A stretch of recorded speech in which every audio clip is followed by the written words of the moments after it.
Hi there, my name is Shawn Ross-Vidal and I'm a solutions engineer with Factory Internet. A solutions engineer is somebody who solves problems. It's a skill which is pretty integral to almost every role across IT and computing as a whole, really. In my context at Factory Internet, I work alongside colleagues who specialise in either the very technical side in our team, so our engineers, or the less technical areas of our company to oversee projects through to completion. So I act almost as like a liaison between our engineers to either tell them about new and upcoming projects we might be undertaking, or work with someone like our service manager to help them find the right technology fit for a particular customer, for instance. An average working day can be quite varied for me. It can contain everything from delivering training to our engineers, performing scheduled and routine tasks like our proactive monitoring for our own factory internet systems and different customers' systems we look after, having meetings with current clients and of course potential future clients, and even performing off-site installations or support. One of the benefits of being part of a fairly small business is that we can really get involved with a lot of different areas of the company. It's the nature of many roles in IT that things are often very, very changeable and you can be facing different problems every day. Personally, I quite like that because it helps to keep me on my toes. There's never quite a dull moment and always something to learn. Believe it or not, until university, I hadn't actually formally studied computing in any capacity, really. My favourite subject back in school were really things like English literature, and where I quite enjoyed reading and writing. But I had a big passion for technology in all of its forms, and it's something that I'd always enjoy reading up on, researching, and probably spent a bit too much time doing that versus my schoolwork sometimes.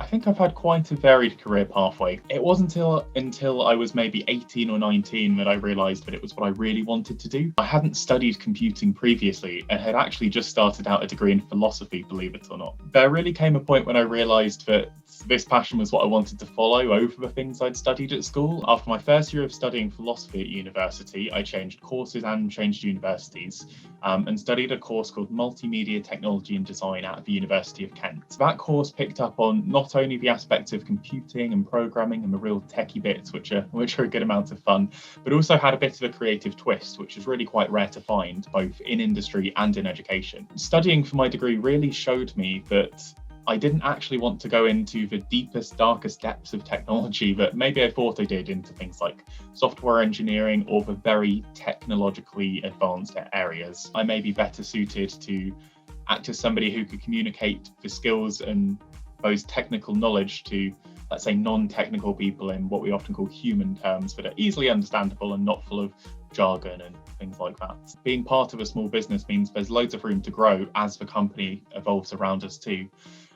Sometimes that may mean carrying out more responsibilities than an equivalent role would as a solutions engineer in a larger company, perhaps. But I really enjoy getting to experience different areas of the business in order to be a bit better informed on where I want to go and progress to, and find out which areas better correlate with my strengths.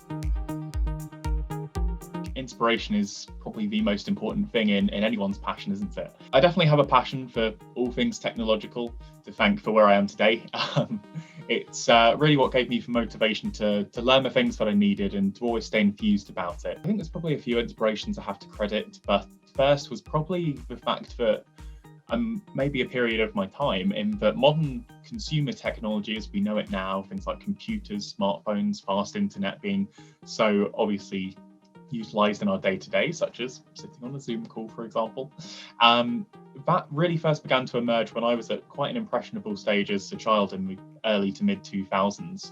And so I found it fascinating to play things like Snake on my mum's monochrome screen Nokia, which was about that big. Still remember the woes of things like dial-up internet. It's for the best that some things are left in the past. And always just loved tinkering with bits of household gadgetry that I could get my hands on, really. That technology only kept on evolving and gave a steady stream of new stuff to sink my teeth into and learn about and play with. And really, it's been a never-ending path that I'm progressing on now, and certainly I'm sure nowhere near the end of. Perhaps the most universal piece of advice I can give to anyone in any field, whether you're looking at a new area of study in education, in a job, is just to be enthused about your subject, whatever it is. If there's something you want to do, but you don't think you're quite good enough at yet, or you're not qualified to do yet, just know that if you're passionate about it and really want to do it, you can make it happen. It's never too late to change. There is the saying, but if you do something you love, you'll never work a day in your life. I don't think that's entirely true.